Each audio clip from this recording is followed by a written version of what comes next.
faudrait polisser votre image pour être accepté par les autres partis Moi, je ne crois pas. C'est un vrai débat.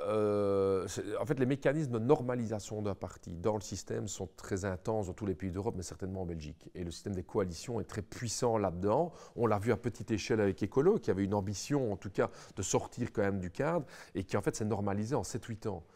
Et ce danger, il existe vraiment au niveau du PTB. Moi, je vais être très clair là-dessus. C'est que les attentes à court terme qu'on peut avoir au niveau du PTB, de dire bah, mettez vos principes de côté, ce qui compte, c'est monter au gouvernement. On monte au gouvernement, l'accord du gouvernement est mauvais parce qu'en fait, on n'a pas réussi à négocier une rupture. Et puis, nos ministres vont commencer à appliquer de l'austérité budgétaire pour les services publics, un blocage des salaires. On l'a vu dans les autres pays d'Europe, hein, Syriza en Grèce, des ministres de la gauche radicale en France. Donc, moi, ce n'est pas fictif. L'exemple que je donne, c'est de dire on participe et puis finalement, on ne s'est rien changé du tout. Et puis, les gens disent mais en fait, ça ne sert à rien de voter pour des partis de la gauche radicale. Et puis, qu'est-ce qui reste? L'extrême droite. C'est ça que je dis aussi à l'ensemble du peuple de gauche qui ont envie à fond de dire mais le PTB montez vite au gouvernement. Je dis oui, mais si l'accord de gouvernement ne permet pas une rupture, vous allez vous-même dans 3 mois me dire oui, mais attends Raoul, c'est quoi, vous n'avez rien changé. Et donc ce débat qui est stratégique, qui est complexe, je pense qu'en tout cas au niveau communal, vu les compétences communales, il y a moyen d'aller arracher une hégémonie culturelle à l'échelle communale pour aller chercher une participation à la majorité, moyennant évidemment les scores, et moyennant etc. Au niveau régional et fédéral, je ne sens pas du tout dans les partenaires potentiels cette envie de rupture. Le plan Marshall, les plans d'investissement wallon sont des plans néolibéraux qui ont été appliqués et par le PS et par l'EMR, par du subside aux grandes entreprises.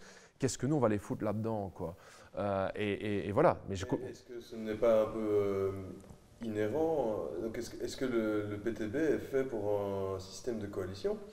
Ben, je pense que le problème est le même en France, hein, parce qu'alors il se pose la question entre les premiers et le deuxième tour. En France, où quelque part, ça pose la question de coalition entre des forces de la gauche radicale authentique et des autres forces de la gauche. Cette équation, elle existe depuis Marx, en fait, depuis un siècle et demi. Elle n'est pas nouvelle, c'est une alchimie qui est complexe. Le Front populaire est uni en France, donc il y a une référence historique qui peut montrer qu'à un moment donné, un soutien extérieur ou intérieur est possible. Mais évidemment, il présuppose une rupture potentielle dans les partis de la gauche social-démocrate. Or, le problème, c'est qu'on voit qu'on est dans une voie, la fameuse troisième voie blairiste, mais qui finalement a fait des petits-enfants partout en Europe, avec un parti socialiste qui finalement accepte qu'on travaille plus longtemps, alors que nous, on trouve qu'on ne doit pas travailler plus longtemps. Qui a privatisé les services publics en Belgique? C'est Elio Di Rupo avec ses consolidations stratégiques. Donc oui, on a... et tout ça est lié évidemment à notre rapport de force. C'est-à-dire que le PTB est comme un phénomène nouveau dans son entrée au Parlement. On est rentré en 2014 avec 2 députés. Donc comment une gauche radicale, mais aussi syndicale, associative, arrive à durablement changer l'état des rapports de force, c'est une question très récente en fait dans l'histoire de Belgique. Et de ce côté-là, on a un pouvoir de sympathie dans la population que nous devons utiliser dans la lutte de classe d'une manière très intelligente. Et moi, je ne suis pas en train de dire que cette équation est simple. Il y a cette question de comment participer et comment aider la lutte, mais il y a aussi un danger terrible. Et qui est le but du PS. Attendez, ça c'est très clair. Moi j'ai négocié avec Elio Di Rupo et avec Paul Magnette. Ce qu'eux voulaient, c'était de dire mais vos revendications sont irréalistes. Vous allez rentrer au gouvernement, vous allez voir, vous n'allez rien pouvoir changer. Et donc leur but c'est ça. Mais ils ne se rendent pas compte qu'en espérant décrédibiliser le PTB, ils vont enlever toute forme d'espoir qui reste encore dans le peuple de gauche.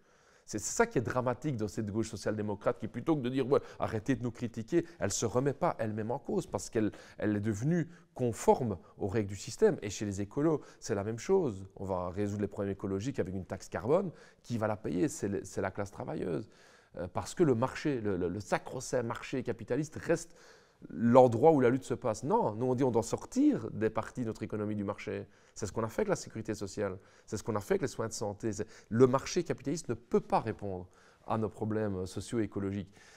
Bon voilà, c'est un débat qui a déjà cours depuis un siècle et demi. Ce n'est pas le PTB et le PS qui l'ont inventé et il faudra du temps pour le voir décanter.